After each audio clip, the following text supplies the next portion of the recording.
ಯಾರೇ ಕೂಗಾಡಲಿ ಊರೇ ಹೋರಾಡಲಿ ಒಮ್ಮೆ ನಿನಗೆ ಸಾಟಿ ಇಲ್ಲ, ನಿನ್ನ ನೆಮ್ಮದಿಗೆ ಭಂಗವಿಲ್ಲ. ಅರೆ ಹೊಯ್ ಸ್ವಲ್ಪ ಟಿ ವಿ ನೋಡೋಣ. ನಿಮ್ಮ ಉದ್ದೇಶ ನನಗೆ ಅರ್ಥ ಆಗಿದೆ. ಅರ್ಥ ಹೋಯ್ತಾ? Wow, congratulations Shri. ಗುಡ್. ಶಟ. ಮದನ್ ಅವ್ರ ಜೊತೆ ನನ್ನ ಮದುವೆ ತಪ್ಪಿಸೋದು ನಿಮ್ಮ ಉದ್ದೇಶ ಆಗಿರಲಿಲ್ಲ. ನನ್ನ ಜೊತೆ ನೀವು ಮದುವೆ ಆಗೋದು ನಿಮ್ಮ ಉದ್ದೇಶ ಆಗಿರಲಿಲ್ಲ. ನನ್ನನ್ನು ಬಲವಂತವಾಗಿ ನೀವು ಪಡ್ಕೊಳ್ಳೋದೇ ನಿಮ್ಮ ಉದ್ದೇಶ. ಸುಮ್ಮನೆ ಏನೋ ತಪ್ಪಾಗಿ ಮಾತಾಡ್ಬಿಡ್ರಿ. ಟಿ ವಿ ನೋಡಿ. ಒಳ್ಳೆಯವ್ರ ಥರ ಮುಖವಾಡ ಹಾಕೊಂಡಿರೋ ಮೀನ್ಯಾಕ್ ನೀವು. ಅದಕ್ಕೆ ನನ್ನನ್ನು ಇಲ್ಲಿ ಕೂಡ ಹಾಕಿದ್ದೀರಾ. ಇಲ್ಲಿ ನನಗೇನಾದರೂ ಯಾರಿಗೂ ಗೊತ್ತಾಗಲ್ಲ ಅಂತ ಅಲ್ವಾ?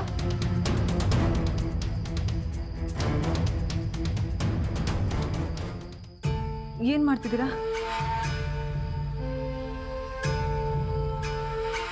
ಯಾಕೆ ಹತ್ರ ಬರ್ತಿದ್ದೀರಾ?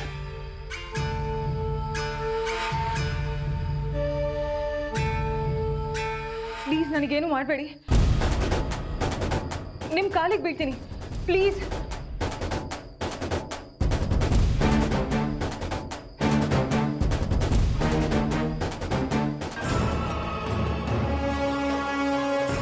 ಪ್ಲೀಸ್ ನನ್ನ ಹತ್ರ ಬರಬೇಡಿ.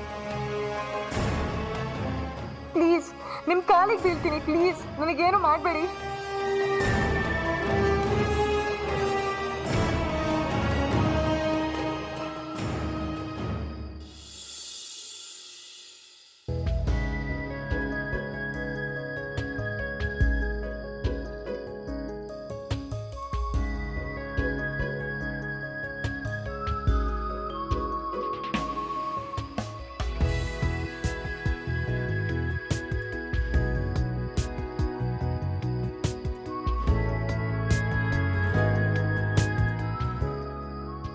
ನೀವು ಹೇಳೋ ಥರ ನಡ್ಕೊಳ್ಳೋಕ್ಕೆ ನನಗೇನು ಕಷ್ಟ ಇಲ್ಲ.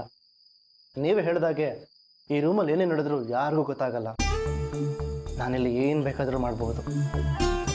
ಆದರೆ ಈಗಲಾದರೂ ಅರ್ಥ ಮಾಡ್ಕೊಳ್ರಿ, ನಾನು ನೀವು ಅಂದ್ಕೊಂಡಿರೋ ಥರ ಮನುಷ್ಯ ಅಲ್ಲ. ನನಗೆ ನಿಮ್ಮ ಬಗ್ಗೆ ಯಾವ ಕೆಟ್ಟ ಉದ್ದೇಶನೂ ಇಲ್ಲ. ಮತ್ತೆ ನನ್ನನ್ನು ಬಲವಂತವಾಗಿ ಮೈಸೂರಿಗೆ ಯಾಕೆ ಕರ್ಕೊಂಡು ಬಂದ್ರಿ? ಒಂದು ವೇಳೆ ನೀವು ಬಲವಂತವಾಗಿ ಅವರ ನೆನಪನ್ನು ವಾಪಸ್ ತರಿಸೋದಕ್ಕೆ ಪ್ರಯತ್ನ ಪಟ್ಟರೆ ಅವರ ಮೆದುಳಲ್ಲಿ ಇರತಕ್ಕಂತಹ ಕಂಪ್ಲೀಟ್ ಮೆಮೊರಿ ಡ್ಯಾಮೇಜ್ ಆಗೋ ಚಾನ್ಸಸ್ ಇದೆ.